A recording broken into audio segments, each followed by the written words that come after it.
എത്ര മനോഹരമായ വചനങ്ങളാണ് രണ്ടും. പള്ളി പോണ ഭർത്താവിന് കിട്ടുന്ന കൂലി വീട്ടിൽ നിന്ന് ഭാര്യയ്ക്ക് കൊടുക്കാമെന്ന് പറഞ്ഞ മതത്തിന്റെ നായകൻ. കാരണം പെണ്ണിന്റെ പ്രകൃതി അറിയുന്ന അള്ളാഹുവാണ്.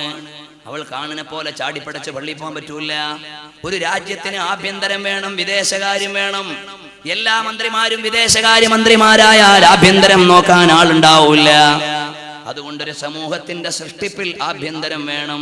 മക്കളെ പരിലാളിച്ച് പക്വതയോടെ വളർത്തിക്കൊണ്ടുവരൽ ആഭ്യന്തരത്തിന്റെ ഡിപ്പാർട്ട്മെന്റ് ആണ്. എന്നാൽ വിദേശകാര്യം മാർക്കറ്റിൽ ഇറങ്ങി കച്ചവടം നടത്തിയിട്ട് പണം കൊണ്ടുവരാനാണ്. രണ്ടുമുള്ള സമ്പൂർണമായ ഒരു ജീവിത ഘടനയാണ് ഇസ്ലാം സംവിധാനിച്ചത്. പക്ഷേ ആരോ പറഞ്ഞു വെച്ചു, പെണ്ണെ നിനക്ക് സ്വാതന്ത്ര്യം വേണമെങ്കിൽ നീ ആണിനെ പോലെ മരം കയറണം. പെണ്ണെ നിനക്ക് സ്വാതന്ത്ര്യം വേണമെങ്കിൽ നീ ആണിനെ പോലെ സൈക്കിൾ ചവിട്ടണം.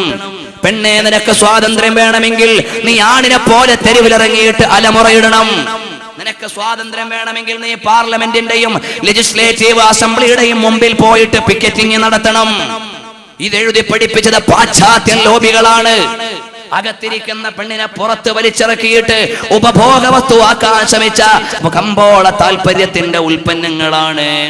അല്ലാഹുവിന്റെ റസൂൽ മദീനയുടെ രാജാവ് മുഹമ്മദുർ റസൂലുള്ളാഹ് സല്ലല്ലാഹു അലൈഹി വസല്ലം തങ്ങൾ ആണിന്റെ പ്രകൃതിക്കനുസൃതമായ സ്വാതന്ത്ര്യം അവന്, പെണ്ണിന്റെ പ്രകൃതിക്കനുസൃതമായ സ്വാതന്ത്ര്യം അവൾക്ക്.